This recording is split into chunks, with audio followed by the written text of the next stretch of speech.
ڈور بیل کی آواز سن کر اس نے جیسے ہی دروازہ کھولا، سامنے کھڑا زاران حیدر کو دیکھ کر ایک پل کے لیے ساکت ہو گئی۔ بلیک جینز پر لائٹ گرین شرٹ پہنے، مغرور نقوش والا دلکش چہرہ اور اس پر بھرپور مردانہ وجاہت، وہ واقعی میں چھا جانے والی شخصیت کا مالک تھا۔ مگر عریضے کو وہ کسی عفریت سے کم نہیں لگا تھا۔ گھر پر کوئی نہیں ہے، خود کو سنبھال کر رکھے مگر تیز لہجے میں کہتے ہوئے اس نے جلدی سے دروازہ بند کرنا چاہا تھا، جب زاران حیدر نے دروازے کے بیچوں بیچ اپنا پاؤں اڑا کر اس کی یہ کوشش ناکام بنا دی۔ عریضے بری طرح گھبرا کر پیچھے ہٹی۔ وہ دروازے کو دھکیل کر اندر داخل ہو چکا تھا اور اندر آتے ہی اس نے پلٹ کر دروازہ بھی بند کر دیا تھا۔ کیا کر رہے ہیں آپ؟ کیا حرکت ہے یہ؟ وہ سراسیمہ ہو کر بولی۔ زہران نے سرد نگاہوں سے اسے دیکھا۔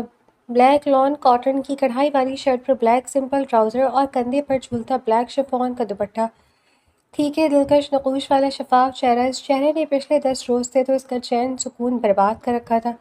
اس لڑکی کا حسن سادہ تھا مگر بھرپور تھا اور بے حد معصومیت لیے ہوئے تھا۔ گھنے سیاہ سلکی بال کیچر میں جکڑے ہوئے تھے، جن میں سے کچھ ریشمی لٹیں نکل کر چہرے کے اطراف میں جھول رہی تھیں۔ زاران حیدر کی نگاہیں بھٹکنے لگیں۔ وہ کسی بھی حسین لڑکی کو دیکھ کر ایسی کیفیت میں مبتلا نہیں ہوتا تھا جیسا کہ اس لڑکی کی وجہ سے پچھلے 10 روز سے مبتلا تھا، مگر اس کی ہزار کوششوں کے باوجود وہ کچھ سننے پر تیار نہ تھی اور زاران حیدر کا غصے سے برا حال تھا۔ بات کرنی ہے مجھے تم سے، غصہ ضبط کرتے اس نے قدرے تحمل سے کہا۔ میں اپنا جواب آپ کو بھجوا چکی ہوں، مزید کوئی بات نہیں کرنی۔ عریضے نے دو ٹوک انداز میں انکار کیا۔ میرے پاس اتنا فضول ٹائم نہیں ہے کہ تمہارے پیچھے پھرتا اور بات سننے کے لیے منتیں کرتا رہوں۔ اسپیشل ٹائم نکال کر آیا ہوں، بات تو سننی پڑے گی۔ اس کے انکار پر زاران کی پیشانی پر بل پڑ گئے۔ کیوں زبردستی ہے کیا؟ جب میں نہیں سننا چاہتی آپ کی بات تو کیوں بار بار کوشش کر رہے ہیں؟ چلے جائیں آپ یہاں سے، ورنہ میں ابھی عمیر بھائی کو کال کر کے بتا دوں گی کہ آپ ان کی غیر موجودگی میں گھر آج کے مجھے پریشان کر رہے ہیں، عریضے ناگوار لہجے میں کہہ گئی۔ زاران حیدر کے وجیح چہرے کے نقوش سخت ہو گئے۔ آگے بڑھتے وہ اس کے بازو سے تھام گیا تھا۔ چھوڑی مجھے، کیا بدتمیزی ہے یہ؟ بازو میں گڑی اس کی آہنی گرفت پر وہ قوت سے چیخی، مگر مقابل پر کوئی اثر نہ ہوا۔ اس نے بے حد سختی سے اسے دیوار سے لگا دیا تھا۔ چپ، بالکل چپ، آواز نہ آئے ورنہ گلا دبا دوں گا۔ اس کے ہونٹوں پر انگلی رکھتے ہوئے اتنے سرد اور سنگین لہجے میں بولا کہ عریضے کا سانس حلق پہ اٹک گیا۔ اس وقت وہ گھر میں بالکل تنہا تھی۔ عمیر بھائی تمرا بھابھی کو لے کر ان کے منتھلی چیک اپ کے لیے گئے ہوئے تھے اور یہ سربراہ شخص کچھ بھی کر سکتا تھا۔ اسے اسی لمحے اس سے بہت خوف محسوس ہوا تھا۔ زندگی کے 20 سال اس نے ماں کی محبت بھری پناہوں میں گزارے تھے۔ باپ کے تو شبی بھی یاد نہیں تھی۔ ان کا انتقال تب ہوا تھا جب وہ محض 1.5 سال کی تھی۔ اس کے بعد اماں ہی تھیں جو اس کی، اور مشال آپی جو اس سے 5 سال بڑی تھی، دونوں کے لیے بیک وقت ماں اور باپ دونوں کا رول پلے کرتی ہیں۔ محنت اور ذمہ داری میں صحت گرتی چلی گئی جس کا انہیں احساس تک نہیں ہوا۔ بس وہ اپنی زندگی میں دونوں بیٹیوں کو اپنے گھر کا کر دینا چاہتی تھی، اس لیے 3 سال پہلے مشال کی شادی اپنے جاننے والوں میں طے کر دی۔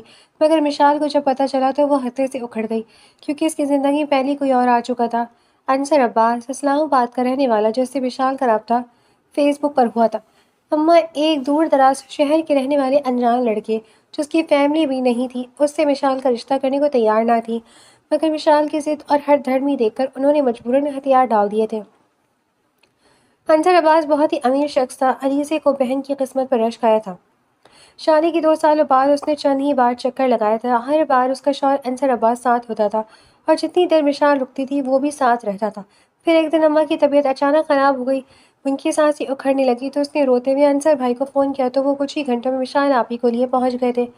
اس کی دعائیں رونا کسی کا کام نہ آیا۔ ICU میں چند گھنٹے گزارنے کے بعد اماں کی ڈیتھ ہو گئی۔ ان کے 40ویں کے بعد مشال آپی نے اس 2 کمروں کے گھر کو فروخت کرنے اور اسے ہاسٹل بھیجنے کا فیصلہ کر لیا۔ اس کا رونا منت سماجت کسی کام نہیں آ رہی تھی۔ 2 دن سے اس نے ایک ہی رٹ لگائی ہوئی تھی، آپی پلیز میرے ساتھ زبردستی نہ کریں، میں ہاسٹل نہیں جانا چاہتی، یہیں گھر میں رہنا چاہتی ہوں۔ 1000 بار کہا گیا جملہ اس نے پھر سے دہرایا، مگر اس کی کٹھور سنگ دل آپی پر کوئی اثر نہیں ہوا۔ میں تمہیں پہلی بتا چکی ہوں عریضے کہ میں یہ گھر بیچ رہی ہوں، تم یہاں اکیلی نہیں رہ سکتی، اس لیے تمہیں ہاسٹل جانا ہی ہوگا، اور اب میں مزید ایک لفظ نہ سنوں تمہارے منہ سے، مشال آپی نے نہایت سخت لہجے میں کہا تو عریضے کی آنکھوں سے ٹپ ٹپ آنسو گرنے لگے۔ نہ جانے سکی بہن ہونے کے باوجود وہ اتنی سخت دل کیوں ہو رہی تھی۔ پھر اس کی کوئی منت سماجت التجا کام نہ آئی۔ مشال آپی نے اپنے شوہر سے کہہ کر گھر فروخت کر دیا۔ گھر فروخت ہونے کے بعد وہ ان کے آگے زار و قطار روئی کہ اب جب گھر فروخت کر ہی چکی ہیں تو اسے ہاسٹل کیوں چھوڑے جا رہی ہیں، اپنے ساتھ لاہور لے جائے۔ اس خیال میں انصر بھائی بھی اس کے ہموار تھے، مگر نہ جانے آپی کس مٹی کی بنی ہوئی تھی۔ انہوں نے اس تجویز کو سختی سے رد کر دیا تھا۔ اسے ہاسٹل چھوڑ کر وہ اپنے شوہر کے ہمراہ لاہور چلی گئی۔ عریضہ ان سے سخت خفا تھی، ہاسٹل میں بالکل بھی دل نہیں لگ رہا تھا۔ یوں نہیں وقت گزر رہا تھا، 2 مہینے بعد اچانک انصر بھائی کا فون آ گیا اور انہوں نے عریضے کو لاہور آنے کی دعوت دی۔ اس نے دبے دبے انداز میں یہ کہہ کر انکار کرنے کی کوشش بھی کی کہ آپ ہی خفا ہوں گی، مگر انصر بھائی نے تسلی دی کہ ایسا کچھ نہیں ہوگا، اسے سامنے دیکھ کر وہ زیادہ غصہ نہیں ہوں گی، اسے قبول کر ہی لیں گی۔ تو کچھ سوچ و بچار کے بعد وہ لاہور جانے کے لیے تیار ہو گئی۔ مگر لاہور جب وہ آئی، آپی کے گھر پہنچی تو ان کا ریئیکشن اسے ششدر کر دیا۔ انہوں نے بلا توقف اس کی منہ پر تھپڑ دے مارا اور پھر اپنے شوہر کی گریبان سے تھام کر چلانے لگی، تم نے کیوں بلایا اسے؟ انصر بھائی بمشکل انہیں کھینچ کر وہاں سے لے گئے تھے، ورنہ وہ غریزے کی مزید درگت بنانے کا ارادہ رکھتی تھی۔ وہ مشال آپی کے شدید ریئیکشن سے صرف ششدر ہی تھی، بلکہ نہیں، وہ خوفزدہ بھی ہو گئی تھی اور واپس ہاسٹل آنے لگی کہ انصر بھائی نے سمجھا بجھا کر روک لیا کہ مشال کا غصہ وقتی ہے، اتر جائے گا۔ اس دن کے بعد مشال آپی دوبارہ اس کے کمرے میں نہیں آئی، نہ اس نے باہر کہیں انہیں دیکھا۔ ایک ملازمہ مستقل عریضے کے ساتھ رہتی تھی، اس کی تمام ضروریات کا خیال رکھتی تھی، ساتھ ہی مشال آپی کی برائیاں کر کے اس سے ہمدردی بھی جتاتی، جس پر عریضے کبھی کبھی ناگواری سے ٹوک بھی دیتی۔ انصر بھائی ہر دوسرے دن اس کا حال چال پوچھنے آتے، وہ آپی کے رویے کی وجہ سے ہاسٹل جانے کی بات کرتی، مگر وہ پیار بھری ڈانٹ سنا کر خاموش کروا دیتے۔ پھر ایک ہفتے بعد مشال آپی دوبارہ اس کے کمرے میں آ گئی۔ وہ انہیں دیکھ کر خوفزدہ ہو گئی کہ شاید پھر سے مارنا نہ شروع کر دیں، مگر وہ اس پر طنز کے تیر چلا کر چلی گئیں۔ یوں نہیں کرتے مہینے گزر گیا۔ اسی طرح ایک روز وہ کمرے میں بیٹھی تھی کہ اچانک مشال آپی دروازہ کھل کر اندر داخل ہوئی۔ وہ انہیں دیکھ کر گھبرا گئی، مگر دروازہ بند کرنے کے بعد اس کے قریب آتے اسے خود سے لپٹا کر وہ رو پڑی۔ عریضہ حیران و پریشان رہ گئی، ورنہ وہ نامعلوم کیوں گھبرائی ہوئی لگ رہی تھی۔ وہ ان سے پوچھتی رہ گئی، مگر وہ اسے دوبارہ آنے کا کہہ کر کمرے سے چلی گئیں، کیونکہ انصر بھائی کی گاڑی کو انہوں نے کھڑکی سے گیٹ سے انٹر ہوتے دیکھ لیا تھا۔ وہ حیرانگی سے اسی بارے میں سوچ ہی رہی تھی جب انصر بھائی اس کے کمرے میں آئے اور انہوں نے مشال آپی کے یہاں آنے کا پوچھا تو کچھ گڑبڑ کے احساس سے عریضہ نے پہلی مرتبہ ان سے جھوٹ بول دیا کہ نہیں، وہ اس کے کمرے میں نہیں آئی۔ پھر اس کے بعد مشال آپی دوبارہ اس کے پاس نہیں آئی، جبکہ اس کا تجسس اور بے چینی سے برا حال تھا۔ بالآخر جب 10 روز گزر گئے تو ایک دن اس نے اپنے ساتھ موجود ملازمہ سے مشال آپی کے بارے میں پوچھا، جس پر تو اس نے ٹال مٹول کرنے کی کوشش کی۔ پھر عریضے کے سختی سے پوچھنے پر انصر بھائی کو بلا لیا، جنہوں نے آ کر نرم لہجے میں کہا، گڑیا آپ کی آپی تو شاپنگ کے لیے دبئی گئی ہیں۔ عریضے کو سخت دکھ ہوا کہ وہ اس سے مل کر یا اس سے بتا کر بھی نہیں گئی۔ وہ اداس بیٹھی تھی جب انصر بھائی نے اسے کہا کہ وہ تیار ہو جائے، اسے وہ اپنے ساتھ پارٹی میں لے جا رہے ہیں۔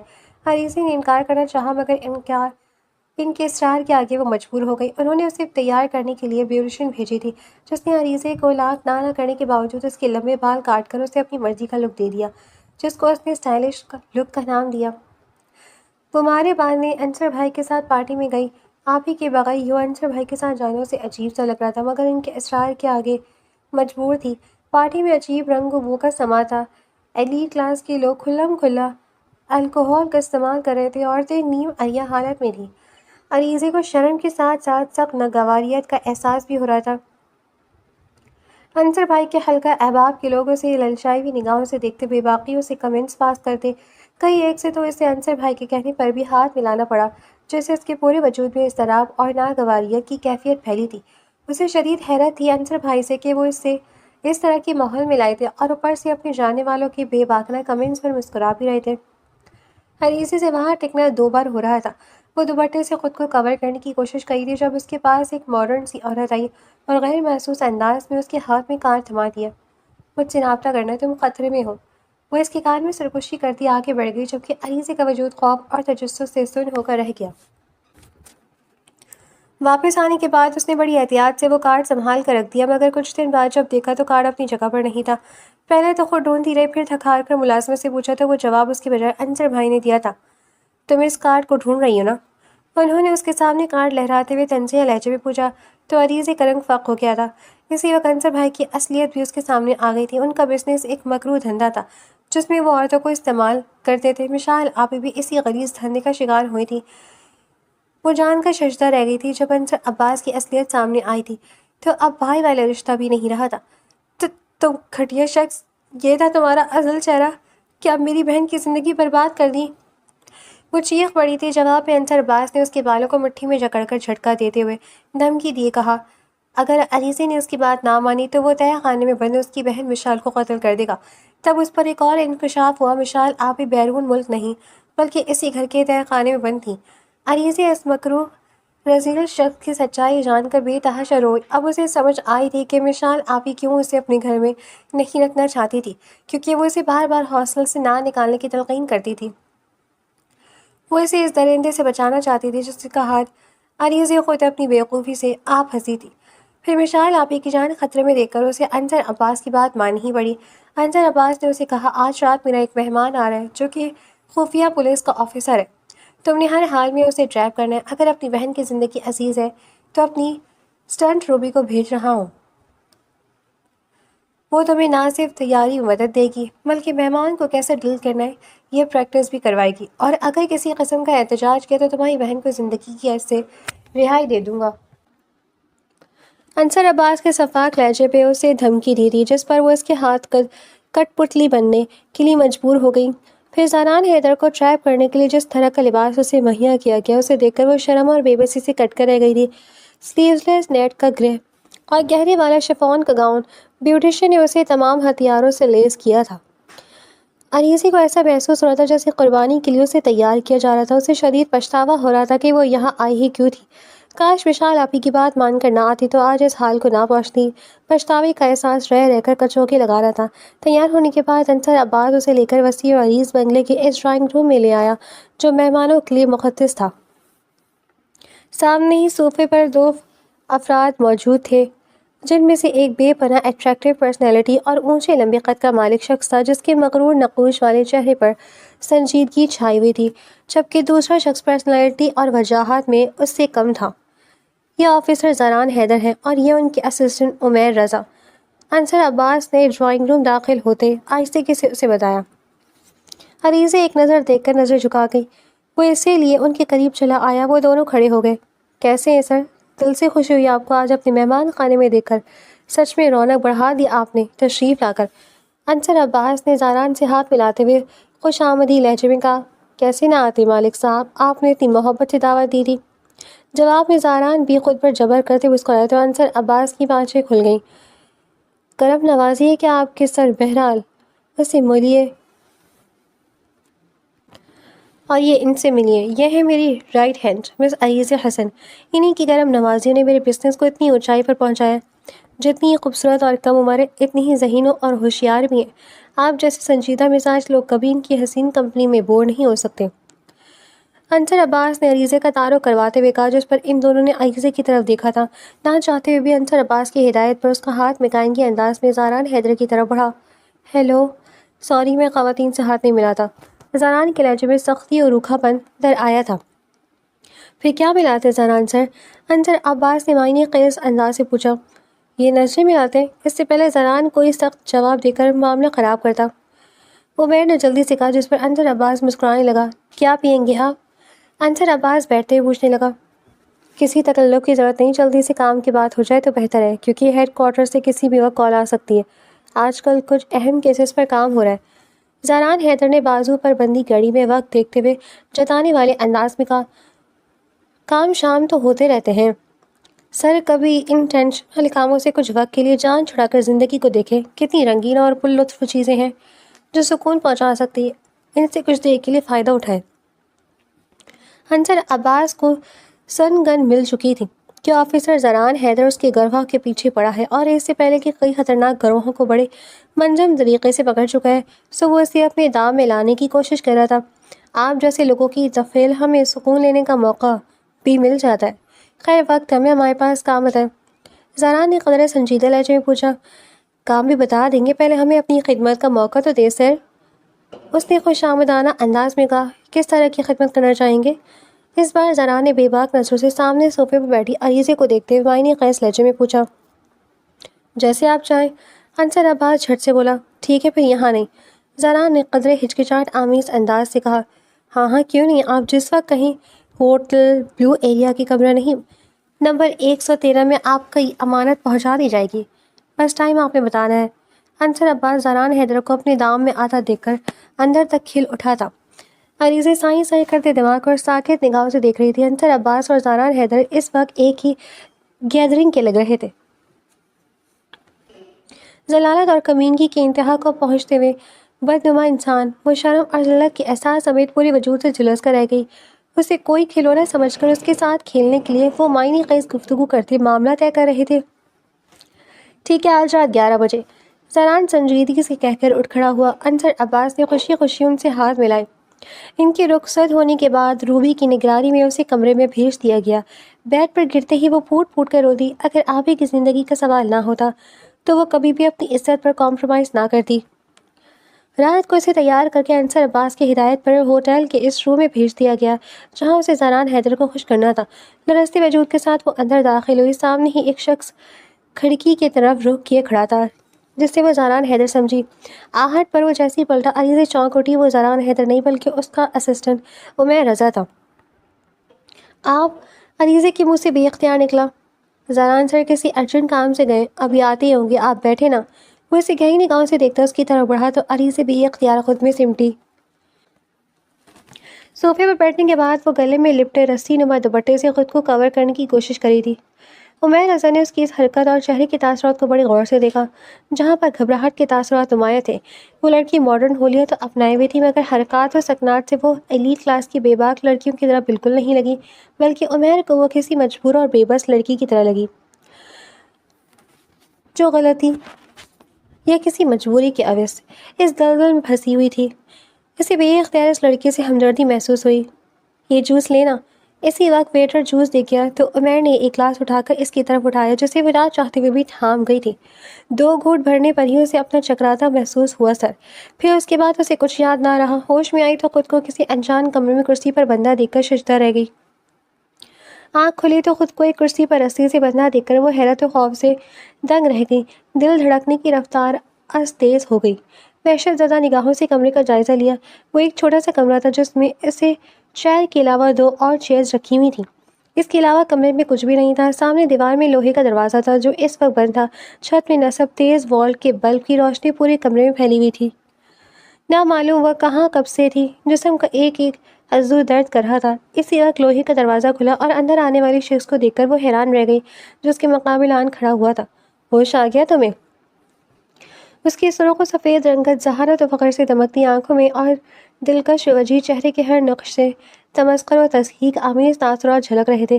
سیاہ پینٹ اور سفید شرٹ میں اس کا دراز قد نمایاں تھا۔ میں کہاں؟ وہ خوف سے لرزتے لہجے میں پوچھ رہی تھی۔ تم پولیس کے ٹھکانے پر ہو، تمہارے ساتھیوں کے بارے میں تفتیش کے لیے تمہیں یہاں لایا گیا ہے، اس شخص نے سرد لہجے میں کہا۔ کیوں میں نے کیا کیا ہے؟ اس کی آواز خوف و دہشت سے پھٹ گئی۔ ویل ڈن، بہت کامیاب اداکاری کر لیتی ہو، لیکن میرے آگے تمہارا کوئی جھوٹ نہیں چلے گا، لہٰذا سیدھی شرافت سے میرے سوالوں کے جوابات دے دو کیونکہ تمہاری عافیت اسی میں ہی ہے۔ یہ مت سمجھنا کہ عورت ہونے کی وجہ سے تمہیں کوئی معمولی سی بھی رعایت ملے گی۔ میرے لیے مجرم مجرم ہی ہوتا ہے، چاہے وہ عورت ہو یا مرد، اور مجرموں کو تو میں انسان سمجھتا ہی نہیں۔ وہ سخت کٹھور لہجے میں نفرت و حقارت سے بولا تھا۔ ایک تو ایسا لہجہ، اوپر سے چہرے کے خوفناک تاثرات۔ وہ اندر سے کانپ اٹھی تھی۔ وہ کرسی گھسیٹ کر اس کے سامنے بیٹھ گئی اور خونخوار لہجے میں پوچھنے لگا، انصر عباس کے ساتھ اس گھناؤنے کام میں اور کون کون لوگ شامل ہیں؟ میں کچھ نہیں جانتی، خوف سے لرزتے دل کے سنبھالنے کی کوشش کرتی وہ بھیگی آواز میں بولی۔ ہر مجرم یہی کہتا ہے، لیکن مجھے حلق سے سچ اگلوانا آتا ہے۔ لیکن تمہیں میں ایک چانس دیتا ہوں، ہمارے ساتھ تعاون کرو، بدلے میں میرا وعدہ ہے تم پر کوئی آنچ نہیں آنے کی۔ اس بار اس کا لہجہ کچھ نرم تھا۔ میں سچ کہہ رہی ہوں، میں کچھ نہیں جانتی۔ عریضے نے اپنے الفاظ پھر سے دہرائے، مگر وہ زاران حیدر تھا، کٹھور و سنگ دل، جس کے سینے میں پتھر کا دل تھا، بنا ثبوت کے تو کسی چیز پر یقین رکھتا ہی نہیں تھا۔ عریضے کے مسلسل انکار پر وہ شدید مشتعل ہو گیا اور اسے لیڈی کانسٹیبل کے حوالے کر دیا۔ 3 دن تک مسلسل ٹارچر کے باوجود جب وہ انصر عباس کے بارے میں کچھ نہ بتا سکی تو چوتھے دن وہ پھر اس کے روبرو تھا۔ شاید تمہیں اپنی زندگی عزیز نہیں، آج تم جان جاؤ گی کہ جب مجرم جھوٹ بولتا ہے تو زاران حیدر اس کا کیا حشر کرتا ہے۔ وہ سنگین لہجے میں کہتا اسے تھپڑ مارنے کے ارادے سے اس کے قریب ہوا ہی تھا کہ اس کا بے سکون چہرہ دیکھ کر رک گیا۔ سرخ و سفید رنگت والے چہرے پر اس وقت صرف اور صرف سرخی تھی، آنکھیں بالکل لال انگارہ ہو کر نیند کی شدید کمی کی گواہی دے رہی تھی۔ پلیز مجھے سونے دے، میں کچھ نہیں جانتی۔ وہ شدید بے بسی کے عالم میں اٹھی تھی۔ جب تک اس کی زبان سچ نہیں اگلے گی تب تک اسے سونے نہیں دینا۔ اس سخت خونخوار نگاہ عریضے پر ڈال کر وہ لیڈی کانسٹیبل سے کہتا باہر نکل گیا۔ دروازے سے نکلتے ہوئے اس کے کانوں میں عریضے کی چیخنے کی آواز آئی تھی۔ یقیناً لیڈی کانسٹیبل اس پر تشدد کر رہی تھی۔ وہ سخت پھرتیلے تاثرات لیے اپنی سیٹ پر آ بیٹھا اور فائلز دیکھنے لگا۔ 1 گھنٹے بعد کانسٹیبل نے اسے ایک عورت کے آنے کی اطلاع دی جو انصر عباس کے بارے میں کچھ معلومات دینا چاہتی تھی۔ زارا نے فوراً اسے اندر بلوایا۔ وہ عورت انصر عباس کی ایکس وائف روزینہ تھی۔ روزینہ کے مطابق انصر عباس مڈل کلاس لڑکیوں کو پیار کے جال میں پھنسا کر ان سے شادی کرتا ہے اور پھر ان سے زبردستی غلط کام کرواتا ہے۔ اس طرح سے نہ جانے کتنی لڑکیوں کی زندگیاں وہ تباہ کر چکا ہے۔ جو بھی اسے انکار کرنے یا اسے خلاف جانے کی کوشش کرتی ہے اس کا پھر نام و نشان بھی مٹا دیتا ہے اور وہ نہیں ملتی۔ روزینہ کے ساتھ بھی اس نے ایسے ہی کیا۔ اس کے انکار پر کئی دنوں تک اسے قید میں رکھ کر تشدد کا نشانہ بنانے کے بعد اسے مردہ سمجھ کر کسی جنگل میں پھینک دیا گیا، جہاں کسی نے دیکھا تو اٹھا کر ہاسپٹل پہنچا دیا۔ در حقیقت کوما میں تھی۔ کچھ عرصے بعد وہ ٹھیک ہو گئی تو اس کے بعد سے چھپ کر نہایت خاموشی سے وہ انصر عباس کی جاسوسی پر لگی ہوئی ہے۔ کچھ عرصے پہلے اس کی انصر عباس کی موجودہ وائف مشال سے کہیں پار ملاقات ہوئی۔ روزینہ کے مطابق وہ اپنی بہن کے لیے بہت پریشان تھی، اسے بچانا چاہتی تھی اور ساتھ ہی انصر عباس کی گھناؤنی کاروبار سے متعلق ثبوت حاصل بھی کرنا چاہتی تھی، جس کی خبر انصر عباس کو ہو گئی اور اس نے مشال کو غائب کر دیا۔ اس کی چھوٹی بہن کو بلیک میل کر کے غلط کام پر مجبور کر ہی رہا تھا کہ پولیس نے اسے کسٹڈی میں لے لیا۔ پھر روزینہ نے جب تمام ثبوت بھی مہیا کر دیے تو زاران حیدر نے عریضے کو رہا کر دیا۔ وہ اس کے دارالامان بھیجنا چاہ رہا تھا مگر اس کا اسسٹنٹ عمیر رضا، جس کو عریضے شروع سے ہی بے قصور لگتی تھی اور وہ زاران کو بھی قائل کرنے کی کوشش کرتا رہا کہ وہ مجرم نہیں لگتی، عریضے کو اپنے گھر لے آیا تھا۔ وہ بھی اسی شرط پر آئی تھی کہ اسے جاب دی جائے گی۔ ویسے بھی عمیر کی وائف سارا کو ہیلپر کی ضرورت تھی کیونکہ وہ پریگننٹ تھی، اس لیے جب عمیر نے اس سے بات کی تو وہ فوراً عریضے کو گھر میں رکھنے کو تیار ہو گئی تھی۔ روزینہ کے فراہم کردہ ثبوتوں کی بنیاد پر جب پولیس نے انصر عباس کو گرفتار کرنا چاہا تو اس نے مزاحمت کی، جس کے نتیجے میں مارا گیا۔ تہہ خانے سے مشال کی تشدد زدہ لاش ملی۔ عریضے کو یہ خبر ملی تو وہ صدمے سے 3 دن بے ہوش رہی۔ عمیر اور اس کی بیوی سارا نے اسے بھرپور سہارا دے کر سنبھالا، جس کی وجہ سے وہ کچھ عرصے میں نارمل ہو گئی تھی۔ سارا کو وہ بھابھی اور عمیر کو بھائی کہتی تھی کیونکہ وہ اسے گھر کے فرد کی طرح اہمیت دیتے تھے۔ 3 مہینے ہو گئے تھے اسے وہاں رہتے ہوئے۔ اس روز وہ کچن میں کھڑی میں کام کر رہی تھی جب دروازے کی بیل بجی۔ گھر پر صرف وہ اور سارا بھابھی تھیں۔ سارا بھابھی اپنے کمرے میں آرام کر رہی تھی، نیپکن سے گیلے ہاتھ صاف کر دیے۔ وہ گیٹ پر آئی، جیسے ہی دروازہ کھلا سامنے کھڑے زاران حیدر کو دیکھ کر وہ ایک دم عجیب سی کیفیت کا شکار ہو گئی۔ اپنے ٹارچر کیے گئے لمحات یاد آ گئے، چہرے پر پتھر جیسی سختی نمودار ہو گئی۔ وہ مسز عمیر ہے؟ اسے دیکھ کر وہ بھی ایک دم چونکا تھا کیونکہ بھول ہی نہیں گیا تھا کہ وہ بھی یہاں تھی۔ اس وقت جب عمیر اسے گھر لا رہا تھا تب اس نے خوب مخالفت کی تھی، اسے دارالامان بھیجنے کی بات کی تھی مگر عمیر نے اس کی مخالفت پر کان نہیں دھرے تھے، جس پر وہ عمیر سے ناراض بھی ہوا تھا مگر عمیر نے بعد میں منا لیا تھا۔ 3 مہینے بعد آمنا سامنا ہونے پر دونوں ہی عجیب کیفیات کا شکار ہوئے تھے۔ عریضے نے اس کے سوال کے جواب میں کچھ نہیں کہا، چہرے پر سختی لیے دروازے کے سامنے سے ہٹ گئی اور اندر جا کر سارا بھابھی کو اطلاع دے کر خود کچن میں آ گئی۔ اسے پتا تھا دونوں میاں بیوی مہمان نواز تھے، سو اس کو بھی ایسے تو نہ جانے دیتے۔ سارا بھابھی کی کنڈیشن ایسی نہیں تھی کہ وہ خود بناتی، اس لیے اس شخص کے لیے نفرت و ناگواری کے احساسات سمیت اس نے ٹرے تیار کیا اور سارا بھابھی کو آواز دے کر بلوا لیا۔ وہ اسے ڈرائنگ روم میں چل کر زارن کو سلام کرنے کا کہہ رہی تھی مگر اسے سختی سے انکار کر دیا۔ کچھ روز بعد وہ سارا بھابھی کے ساتھ شاپنگ پر گئی۔ واپسی پر شام ہو گئی۔ وہ دونوں شاپنگ بیگز ہاتھوں میں لیے روڈ پر کھڑی ٹیکسی کا انتظار کر رہی تھی کہ بلیک چمچماتی ہوئی گاڑی ان کے قریب آ کر رکی۔ آئیے بھابھی، میں چھوڑ دوں آپ لوگوں کو۔ بلیک پینٹ پر بلیک کوٹ پہنے اپنی شاندار پرسنالٹی سمیت زاران حیدر فوراً گاڑی سے اتر کر ان کی طرف بڑھا۔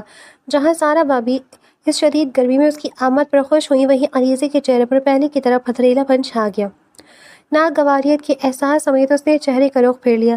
ڈگی میں سامان رکھتے زاران حیدر نے اپنی ڈارک گلاسز کے پیچھے پہلی بار غور سے دیکھا اور اسے بھی دیکھا۔ بھابھی ہم ٹیکسی سے چلے جائیں گے۔ علیزہ کسی صورت اس شخص کا احسان نہیں لینا چاہتی تھی، اس لیے اس نے آہستگی سے سارا بھابھی کو منع کرنا چاہا، مگر وہ اس کی بات سنی انسنی کرتے ہلکا سا ہاتھ پکڑ کر فوراً گاڑی میں بیٹھ گئی تھی۔ زاران حیدر بھی ڈرائیونگ سیٹ پر آ بیٹھا تھا۔ بیک ویو مرر میں اس نے علیزہ کے چہرے پر بے اختیار فوکس کیا تھا۔ سارا بھابھی سے باتیں کرتے ہوئے اس کی نظریں علیزہ پر فوکس تھیں، جو سرد و سپاٹ تاثرات لیے اپنا چہرہ کھڑکی کی طرف کیے بیٹھی رہی۔ اسے سخت غصہ آ رہا تھا اس شخص کی کار میں سفر کرنے کا، اس بات سے بے خبر ہے کہ تمام راستے وہ اس سرپرست شخص کی نظروں کے حصار میں ہی رہی تھی۔ وہ انہیں ایک ریسٹورانٹ میں لے گیا تھا۔ سارا بھابھی کے لاکھ اصرار کے باوجود بھی اس نے کسی چیز کو ہاتھ نہیں لگایا، جس پر سارا بھابھی گھر آ کر اس پر ہلکا سے ناراض ہوئی، مگر علیزہ کے پاس ایک ہی جواب تھا۔ اس شخص نے مجھے ٹارچر کیا تھا، پھر میں اس کی عنایت کیوں قبول کرتی بھلا؟ اس واقعے کو کچھ دن گزرے تھے جب ایک دن وہ پھر آیا۔ اس بار علیزہ غلطی سے بھی سامنے نہیں گئی۔ اس کی بہن کی منگنی تھی جس کی دعوت دینے وہ آیا تھا۔ عمیر بھائی اور سارا بھابھی نے اس سے بھی چلنے کے لیے اصرار کیا تھا، مگر وہ نہیں گئی، جبکہ دوسری طرف وہ جو اس کی آمد کا شدت سے منتظر تھا، اسے نہ پا کر عجیب سی کیفیت میں مبتلا ہوا تھا۔ کچھ دن سوچنے کے بعد اس نے ممی سے علیزہ کے لیے بات کرنے کا فیصلہ کیا، کیونکہ ممی کافی عرصے سے اصرار کر رہی تھی کہ وہ کوئی لڑکی پسند کرے، مگر زاران کی ساری توجہ اور انٹرسٹ اپنے کام پر تھا، اس لیے وہ انہیں ٹالتا آ رہا تھا۔ مگر اب جب دل کسی پر جا ٹھہرا تھا تو شادی کے لیے راضی ہو گیا تھا۔ ممی اتنی خوش ہوئی کہ دوسرے دن ہی عمیر کے گھر جا پہنچی، مگر زاران کو شاک اس وقت لگا جب اسے علیزہ کا انکار پتہ چلا۔ وہ جو اپنی شاندار پرسنالٹی اور عہدے کی وجہ سے اس گمان میں مبتلا تھا کہ اسے کوئی بھی لڑکی انکار نہیں کر سکتی، اب علیزہ کے انکار پر نہ صرف حیران ہوا بلکہ انسلٹ بھی محسوس ہوئی۔ عمیر سے نمبر لے کر اس نے رابطہ کرنا چاہا، مگر وہ اس کا نمبر بلاک کر گئی تھی۔ پھر اس نے گھر کے نمبر پر بھی رابطہ کرنے کی کوشش کی، مگر وہ کسی صورت اس کی بات سننے پر تیار نہ تھی۔ یہاں تک کہ عمیر اور سارا بھابھی نے بھی اسے زاران کے لیے قائل کرنے کی کوشش کی، مگر وہ الٹا ان سے ہی ناراض ہو گئی تھی، جس پر دونوں نے مشکل سے اسے منایا۔ چند روز گزرے تھے جب سارا بھابھی عمیر بھائی کے ساتھ چیک اپ کے لیے گئی ہوئی تھی۔ وہ گھر پر اکیلی تھی کہ زاران حیدر آ گیا۔ وہ اسے دیکھ کر دروازہ بند کرنے لگی تھی، مگر زاران حیدر نے ایسا نہ کرنے دیا اور اندر آ کر اسے اپنے مضبوط حصار میں قید کر لیا۔ میں جانتا ہوں کس بات کا غصہ ہے تمہیں، فضول سی ضد پکڑ کر بیٹھ گئی ہو کہ میں نے تمہیں ٹارچر کیا۔ وہ جو کچھ میں نے کیا ایک مجرم کے ساتھ کیا، کیونکہ تمہیں جو بنا کر میرے سامنے پیش کیا گیا تو اس کے بعد میں نے تمہیں انصر عباس کا ساتھی سمجھ کر شک کرنا تھا۔ مجھے الہام تو نہیں ہونا تھا کہ تمہیں بلیک میل کیا جا رہا تھا۔ تمہیں اگر یہ غلط فہمی ہے کہ میں اپنے کیے پر سوری کروں گا تو یہ غلط فہمی اپنے دماغ سے نکال دو۔ زاران کا لہجہ بے حد سنجیدگی لیے ہوئے تھا۔ اس کی آخری بات پر علیزہ کے چہرے پر غصے کی سرخی چھا گئی۔ آپ کو اگر یہ غلط فہمی ہے کہ میں آپ کا پروپوزل قبول کر لوں گی تو آپ بھی یہ غلط فہمی اپنے دماغ سے نکال دیں۔ اس نے بھی ترقی پر ترقی جواب دے کر حساب برابر کیا۔ اتنی اکڑ کس بات کی دکھا رہی ہو؟ ایسا کیا ہے تم میں جو اتنا غرور ہے؟ وہ اسے گھورتے ہوئے تھیکے لہجے میں پوچھ رہا تھا، جبکہ انداز سوالیہ کم استحاضیہ زیادہ تھا۔ کچھ نہیں ہے مجھ میں۔ میں نے کب کہا ہے کہ بہت کچھ ہے مجھ میں؟ یہ اکڑ غرور آپ کی طبیعت کا خاص ہے مسٹر، میری نہیں۔ سو آپ کیوں مجھ جیسی عام سی لڑکی کے پیچھے پڑے ہیں؟ اپنے اسٹیٹس کی ڈھونڈے۔ اس کے مضبوط حصار میں گھری لڑکی وہ بھیگے مگر غصے سے بھرپور لہجے میں بول رہی تھی۔ زاران نے آبرو اچکا کر گھورتی اس کی بات سنی۔ بات پسندیدگی یا اسٹیٹس کی نہیں، اب صرف ضد کی ہے جو تم انکار کر کے مجھے دلا چکی ہو۔ ایک بات میری کان کھول کر سن لو، ایسی ہی ضد پر اڑی رہی تو تمہاری اور اپنی جان ایک کر دوں گا، مگر ساری زندگی تمہارا پیچھا نہیں چھوڑوں گا۔ اور تم جو سمجھتی ہو نا کہ تمہارے انکار سے میں پیچھے ہٹ جاؤں گا، تو یہ بہت بڑی بھول ہے تمہاری۔ زاران حیدر کا لہجہ سنگین تھا۔ علیزہ پھٹی پھٹی نگاہوں سے اسے دیکھ رہی تھی۔ میں تو آپ کو بہت شریف سمجھتی تھی، آپ ایسے نکلیں گے میں سوچ بھی نہیں سکتی۔ بڑی دیر بعد وہ بولنے کے قابل ہوئی، آواز میں کپکپاہٹ اور لہجے میں بھیگا پن تھا۔ یہ میری شرافت یہ جو پچھلے 10 روز سے تمہارے پیچھے خوار ہو رہا ہوں، مگر کوئی غیر اخلاقی قدم نہیں اٹھایا، مگر محترمہ کے مزاج ہی نہیں مل رہے۔ میری جگہ کوئی اور ہوتا تو اب تک تم اس کے بیڈ روم میں پہنچ چکی ہوتی۔ وہ بے حد تلخ لہجے میں کہہ رہا تھا، مجھے آپ سے ہی نہیں بلکہ کسی سے بھی شادی نہیں کرنی، مجھے کسی مرد پر اعتبار نہیں۔ وہ دونوں ہاتھ چھوڑے پھوٹ پھوٹ کر رو دی تھی۔ اسے روتا دیکھ کر وہ ذرا نرم پڑا تھا۔ اعتبار نہیں تو کرنا تو پڑے گا، ورنہ ایسے اکیلے تو محفوظ نہیں رہ سکتی ہمیشہ، بلکہ کوئی بھی عورت مرد کے بغیر محفوظ نہیں۔ وہ اسے سمجھاتے ہوئے بولا، مجھے پھر بھی نہیں کرنی، آپ جائیں یہاں سے۔ وہ اپنے آنسو صاف کرتے غصے سے بولی تو زاران آبرو اچکا کر اسے گھورنے لگا، مجھے زبردستی پر مجبور مت کرو۔ اس کا لہجہ دھمکی آمیز تھا۔ علیزے کا دل زور سے دھڑکا تھا۔ تمہیں آج کا دن دے رہا ہوں سوچنے کے لیے، کل صبح مجھے جواب چاہیے، لیکن جواب ہاں میں ہی ہونا چاہیے، ورنہ پھر جو ہوگا اس کی ذمہ دار تم خود ہوگی۔ وہ اسے اپنے حصار سے آزاد کرتا روب بھرے لہجے میں باور کرواتا چلا گیا۔ سمجھتا کیا ہے یہ شخص خود کو؟ اپنے کیے پر کوئی پچھتاوا نہیں، بلکہ اس کو غلط بھی نہیں سمجھتا اور سوری بھی نہیں کر سکتا، تو میں کیوں اس کا پروپوزل ایکسیپٹ کر لوں؟ وہ غصے سے بڑبڑاتی ادھر ادھر ٹہل رہی تھی۔ ساریہ بھابھی اور عمیر بھائی آئی تو انہیں بھی ساری بات بتائی، جسے سن کر وہ ایک بار پھر زنان کی حمایت کرنے اور اسے سمجھانے بیٹھ گئے کہ اس جیسا رشتہ اسے پھر نہیں ملے گا۔ بنا آخر کچھ ان کے سمجھانے اور کچھ زران حیدر کی دھمکی کا بھی اثر تھا کہ وہ مان گئی تھی، مگر دل میں تہیہ کر لیا تھا کہ جب تک وہ شخص اس سے اپنی کیے کی معافی نہیں مانگے گا تب تک وہ اسے ہرگز منہ نہیں لگائے گی۔ اس کا اقرار پاتے ہی فوری طور پر شادی کرنے کا فیصلہ ہوا۔ ایک ہی دن کی نکاح کی تقریب رکھی گئی جس میں رخصتی بھی ہونی تھی۔ عمیر اور سارا اس کے لیے بہت خوش تھے، جبکہ اس کے اپنے چہرے پر سوائے سنجیدگی کے کچھ نہ تھا۔ ڈارک ریڈ اور گولڈن میکسی میں خوبصورت میک اپ اور جولری نے اس کے حسن کو دو آتشہ کر دیا تھا۔ اسٹیج کی طرف آتا زاران حیدر بھی اس کا یہ روپ دیکھ کر ایک لمحے کے لیے ساکت ہوا تھا، پھر سرشاری کے احساس سے لبریز وہ اس کے پہلو میں جا بیٹھا تھا۔ دیکھنے والے ان کی جوڑی کو سراہ رہے تھے۔ نکاح کے بعد رخصت ہو کر وہ زاران حیدر کے عالیشان گھر میں آئی تو بڑی چاہت سے اس کا استقبال کیا گیا۔ گھر کی طرح اس کا کمرہ بھی عالیشان تھا۔ زنان کی ممی اور بہن اسے چھوڑ کر باہر نکلی تو وہ جو ایک تک سر جھکائے خاموش بیٹھی تھی فوراً سے بیڈ سے اتری اور ڈریسنگ ٹیبل کے سامنے جا کر کھڑی ہوئی۔ اب چہرے پر صرف سنجیدگی ہی نہیں، غصہ بھی تھا۔ وہ جولری اتار رہی تھی جب اسی لمحے دروازہ کھل کر زنان اندر داخل ہوا۔ اس نے دلہا کی روایتی شیروانی کی بجائے قیمتی کوٹ پینٹ پہن رکھا تھا جو اس کی شاندار پرسنالٹی کو واضح کر رہا تھا۔ علیزی کا دل سینے کے اندر زور زور سے دھڑکنے لگا۔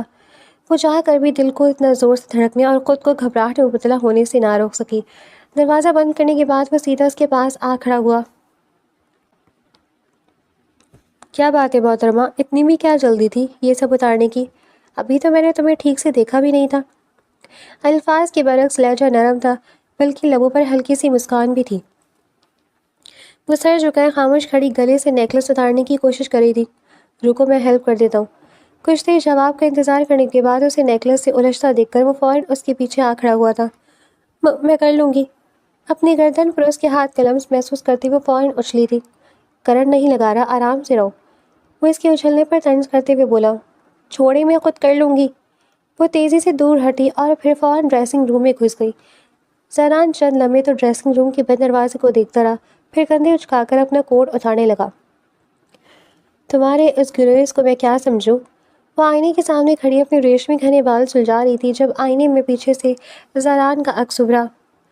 بلیک ٹراؤزر پر بلیک کی ٹی شرٹ پہنے، ماتھے پر بکھرے بال، بالکل عام سے ہولیے میں بھی اس کی پرسنالٹی کا سحر ویسے کا ویسا ہی تھا۔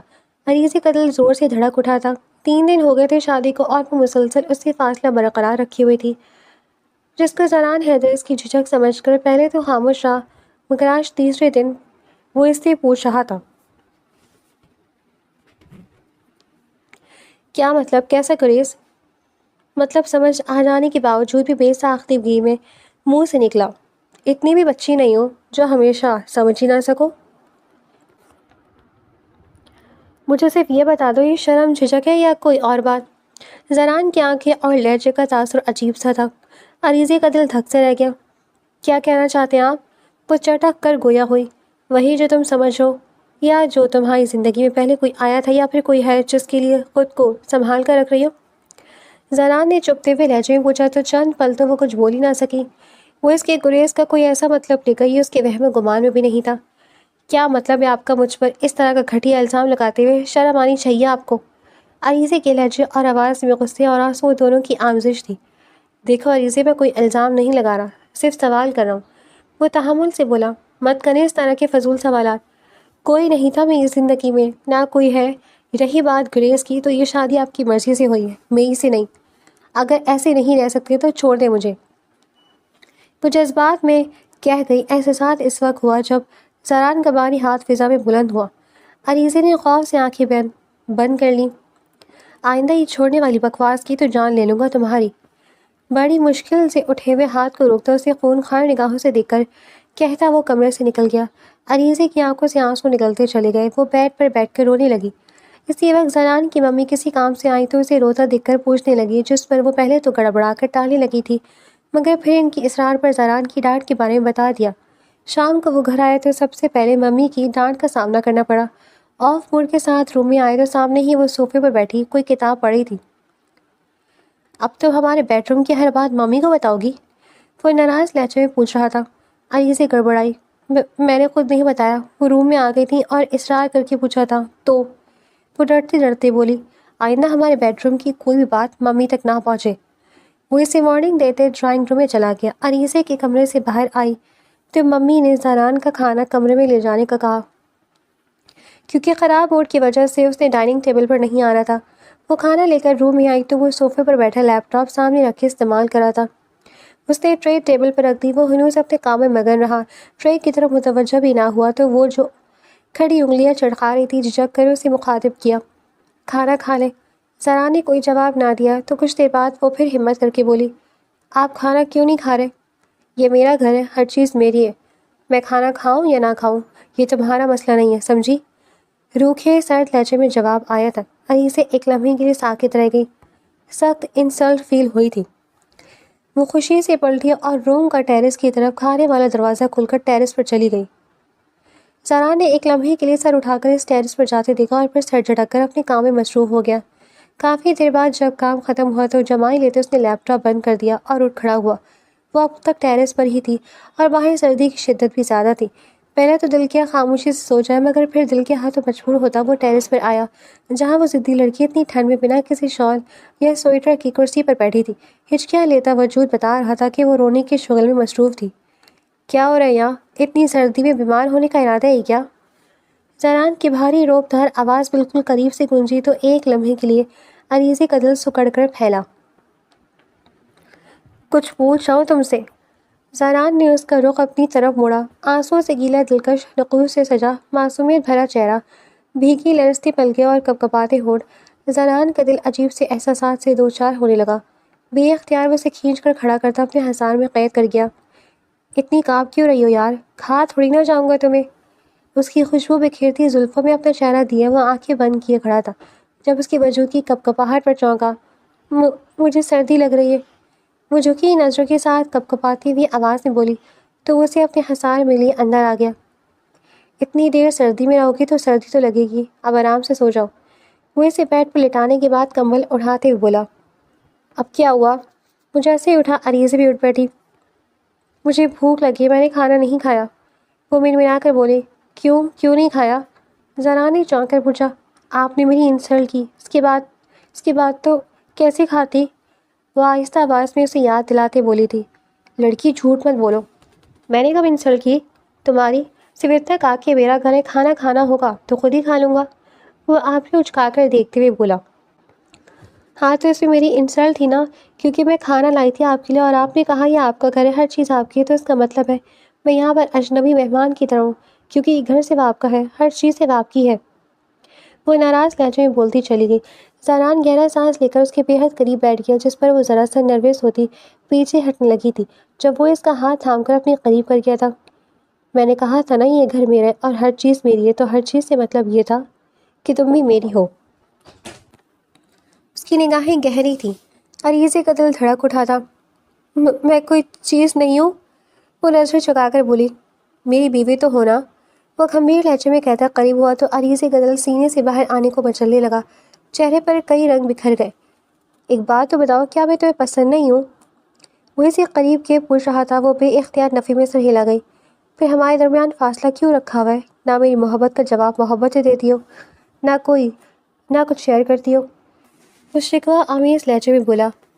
آپ نے کب مجھ سے محبت کا اظہار کیا؟ عریضے نے چونک کر استفسار کیا۔ تمہیں میری کیئر اور بے قراری میں محبت نظر نہیں آتی کیا، جو منہ سے اظہار کرنا ضروری ہے؟ وہ پوچھ رہا تھا۔ عریضے خاموش رہی۔ کچھ باتیں منہ سے کہنا ضروری ہوتی ہیں، جیسا کہ زارا نے سوال کیا۔ سوری کرنا، بٹ میں جانتی ہوں وہ آپ کبھی نہیں کریں گے، کیونکہ آپ کے مطابق آپ جو کرتے ہیں ٹھیک کرتے ہیں۔ مجھ پر ٹارچر بھی آپ نے اس لیے کیا تھا کیونکہ مجرم تھی، ریزرو کرتی تھی۔ اس کا لہجہ بھیگ گیا تھا۔ تو تم اب تک اس کو دل میں رکھے بیٹھی ہو؟ یہی وجہ ہے تمہارے اس گریز کی؟ وہ حیرانگی سے پوچھا تھا۔ عریضی کی آنکھوں سے خاموش آنسو گرنے لگے تھے۔ زران نے ایک گہری سانس لی۔ میں تم سے پہلے بھی کہہ چکا ہوں کہ اس وقت تمہارے ساتھ جو کیا وہ ایک مجرم سمجھا کر کیا۔ خود سوچو تم کیا بن کر میرے سامنے آئی تھی۔ اگر میں ویسا ہوتا جیسا انصر عباس نے مجھے سمجھ کر تمہیں میرے آگے پیش کیا تھا تو سوچو آج تم کہاں ہوتی؟ کم از کم یہاں میرے بیڈ روم میں میری بیوی کی حیثیت سے تو بالکل موجود نہ ہوتی۔ اگر وہ سب نہ ہوا ہوتا تو تم مجھے ملتی کیسے؟ یہ سب ایسے ہی لکھا ہوا تھا۔ پھر بھی تمہیں لگتا ہے کہ میں نے تمہارے ساتھ غلط کیا تو آئی ایم سوری۔ وہ اس کا ہاتھ تھام کر لبوں سے لگاتے ہوئے بولا۔ عریضہ جو پہلی بار اس کی باتوں کو غور سے سنتی متفقع ہو رہی تھی، اس کے اس عمل پر پزل ہو گئی، چہرہ گلنار ہو گیا۔ میں اپنے کام سے غرض رکھنے والا بندہ تھا۔ عشق، محبت، لڑکیاں، ان سب چیزوں سے کوسوں دور تھا۔ میرا شادی کا ارادہ بالکل نہیں تھا۔ اگر کرنی بھی پڑتی کبھی تو ممی کی پسند سے کرتا اور شادی کو صرف فرض اور ذمہ داری سمجھ کر نبھاتا۔ مگر جب تم اس شام بنا دستک دیے میرے دل کے بند دروازوں کو کھول دی اندر داخل ہو گئی تو پھر میں خود کو روک نہ سکا۔ تمہیں کھونا تو کسی صورت برداشت نہ کرا۔